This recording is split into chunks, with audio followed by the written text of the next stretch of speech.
بسم اللہ الرحمن الرحیم۔ تقلید کسے کہتے ہیں اور تقلید سے کیا مراد ہے؟ کیا ہمیں تقلید کرنی چاہیے یا نہیں کرنی چاہیے؟ عزیزان من، اصول دین میں تقلید نہیں ہے۔ اصول دین کو یقین سے ماننا ضروری ہے، عذر و بصیرت جاننا ضروری ہے۔ یعنی یہ کہنا کہ اللہ ایک ہے اور امام 12 ہیں، اللہ عادل ہے، اللہ نے 1,24,000 پیغمبر بھیجے، یہ ہمارے لیے جاننا ضروری ہے، ان پر یقین ہونا ضروری ہے، ان پر ایمان ہونا ضروری ہے۔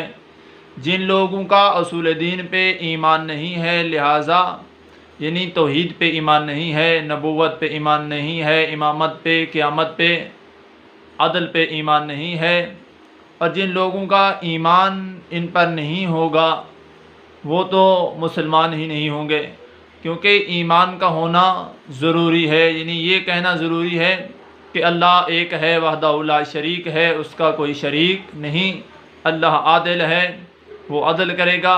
اللہ نے 1,24,000 پیغمبر بھیجے، اور پیغمبر کے بعد اللہ نے 12 امام بھیجے، اور پھر امامت کے بعد قیامت۔ یعنی اس بات پر بھی یقین رکھنا ضروری ہے کہ ایک دن آئے گا، قیامت کا دن ہوگا، محشر کا دن ہوگا۔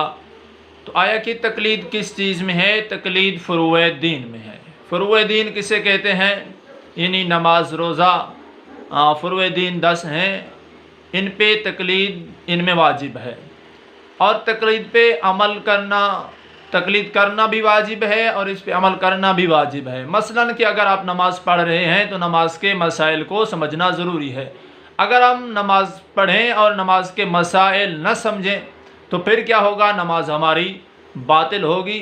جیسا کہ احکام میں لکھا ہے کہ اگر آپ نے 3 سجدے کر دیے تو پھر آپ کی نماز باطل ہوگی۔ اگر آپ نے جان بوجھ کر نماز جہر کو نماز اخوات پڑھا اور نماز اخوات کو نماز جہر پڑھا تو پھر بھی آپ کی نماز باطل ہوگی۔ جیسا کہ احکام میں لکھا ہے کہ وضو کرتے وقت اگر آپ نے چہرے کو 3 مرتبہ چہرے پہ پانی ڈالا یا 4 مرتبہ پانی ڈالا تو آپ کا وضو باطل ہوگا۔ تو لہٰذا ان مسائل کو سمجھنے کے لیے تقلید کا ہونا ضروری ہے۔ جیسا کہ آج کل زیادہ کہا جاتا ہے کہ تقلید نہیں کرنی چاہیے، ہم کیوں تقلید کریں کسی غیر معصوم کی؟ تو میں کہتا ہوں تقلید کرنا واجب ہے۔ جو لوگ تقلید نہیں کرتے، آیا کہ وہ وضو نہیں کرتے، غسل نہیں کرتے، غسل کرتے ہیں تو ان لوگوں نے کہاں سے پڑھا غسل کرنا؟ وضو کرتے ہیں تو کہاں سے پڑھا؟ نہ تو وہ لوگ مفسر ہیں جو قرآن مجید اور حدیث سے سمجھ لیا، انہوں نے جو بات ان کے لیے ضروری تھی، وضو کرنا ضروری تھا، غسل کرنا ضروری تھا، انہوں نے یہ مجتہد سے پوچھ لیا، یعنی احکام سے ان مسائل کو نکال لیا جو ان کے ضرورت کے تھے۔ یعنی نماز جنازہ، 5 تکبیر نماز جنازہ ہے، یہ آپ نے کہاں سے پڑھا؟ احکام سے پڑھا، علماء نے بتایا، علماء نے محنت کی۔ اب علماء کی بات نہیں ماننی، اس کی وجہ کیا ہے؟ اس کی وجہ یہ ہے کہ جب کوئی آدمی کسی چیز پر عمل نہ کرنا چاہے تو وہ اسے نہیں مانتا۔ اور اس احکام میں کیا لکھا ہے؟ میراث کے مسائل ہیں، حج کے مسائل ہیں، نماز کے مسائل ہیں۔ وہ لوگ جو نماز نہیں پڑھنا چاہتے شاید وہ یہی کہتے ہوں گے کہ ہم کسی کی تقلید کیوں کریں؟ جو زکوٰۃ نہ دینا چاہے وہ کہے گا، جو خمس نہ دینا چاہے وہ کہے گا کہ ہم کسی کی تقلید کیوں کریں؟ گویا تقلید کا مقصد یہ نہیں کہ آپ پوری طرح مجتہد کے یعنی آپ تقلید کریں، اور تقلید کا مقصد یہ ہے کہ آپ مجتہد کی بات پہ عمل کریں، اور عمل کریں تاکہ آپ کی نماز ٹھیک ہو جائے، روزہ ٹھیک ہو جائے، وضو ٹھیک ہو جائے، غسل ٹھیک ہو جائے۔ اور جب تک تقلید نہیں ہوگی اس وقت تک کوئی عمل قابل قبول نہیں ہوگا۔ یعنی نماز کے لیے نماز کے مسائل کو سمجھنا ضروری ہے۔ یہ تو آپ کو علم ہوگا کہ نماز کے لیے نماز کا لباس، نمازی کا لباس پاک ہونا چاہیے، تو آپ کو علم بھی ہوگا۔ تو میرا سوال یہ ہے آپ سے کہ آپ نے کہاں سے پڑھا یہ نمازی کا لباس پاک ہونا چاہیے، نجس نہیں ہونا چاہیے؟ یہ تو مجتہد نے بتایا ہوگا نا آپ کو، یا آپ نے کسی پیش نماز سے پوچھا ہوگا کہ نماز کے لیے نماز کا لباس کیسا ہونا چاہیے، تو اس پیش نماز نے کہاں سے پڑھا؟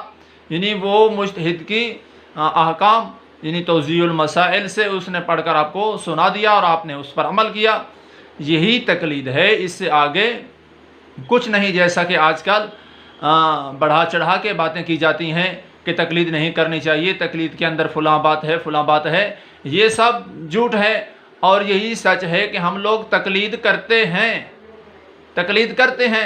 لیکن ہمیں سمجھ نہیں آتی کہ تقلید کہتے کسے ہیں۔ تقلید عزیزان من اسے کہتے ہیں کہ آپ جس بات پہ عمل کر رہے ہیں اسی کو تقلید کہتے ہیں۔ اگر آپ وضو کر رہے ہیں تو آپ نے وضو کہاں سے سیکھا؟ احکام سے، کسی مجتہد نے احکام میں لکھا اور آپ نے پڑھا، آپ نے اس پر عمل کیا، اسے تقلید کہتے ہیں، اس سے آگے کچھ نہیں ہے۔ یعنی اگر آپ نے نماز پڑھی، نماز کے لیے نمازی کا لباس کیسا ہونا چاہیے، نماز کیسے پڑھنی چاہیے، یہ آپ کو علم ہے، تو یہ آپ نے کہاں سے سیکھا اور کہاں سے پڑھا؟ یعنی جس جگہ سے آپ نے پڑھا، یہ اسی چیز کو تقلید کہتے ہیں، اس پہ عمل کرنے کو تقلید کہتے ہیں۔ اگر کوئی شخص کہنا میں تقلید نہیں کرتا اور وضو کے واجبات کتنے ہیں ان سے پوچھا جائے تو وہ بتا دیں کہ وضو کے واجبات کا علم ہے، ٹھیک ہے نا، آپ نے کہاں سے پڑھا یہ وضو کے واجبات کتنے ہیں؟ تو وہ کہے گا کہ فلاں کتاب سے۔ فلاں کتاب کس کی ہے؟ مجتہد کی ہے۔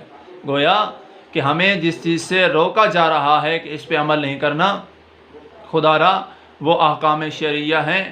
اگر ہمارے اندر تقلید ہوتی تو ہمارے اندر جو فسادات ہیں، جو ہم غربا اور یتیماں کا مال مساکین کا اپنے گھر میں رکھ رہے ہیں، یہ ہمارے اوپر حرام ہے۔ واجب یہ ہے کہ ہم ادا کریں اور مجتہد سے پوچھیں کہ کتنا حساب دینا ہے اور کتنا نہیں دینا۔ دعا ہے کہ خداوند کریم تمہیں اور ہمیں سیرت آل محمد پہ چلنے کی توفیق عطا فرمائے۔ آخر دعوانا ان الحمد للہ رب العالمین۔ وَسَيَعْلَمُ الَّذِينَ ظَلَمُوا أَيَّ يَنقَلِبُونَ۔